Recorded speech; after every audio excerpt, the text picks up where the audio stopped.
đâm từ lâu mà tùm mà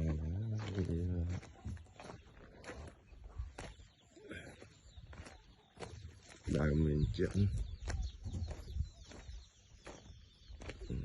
nên bảy thiêng bảy buồn rồi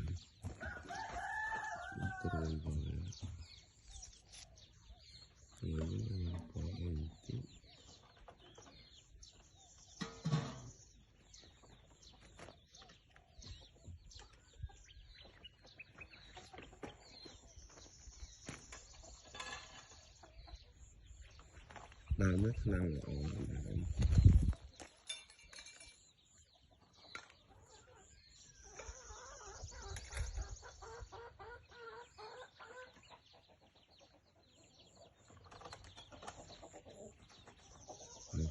Pô, big man.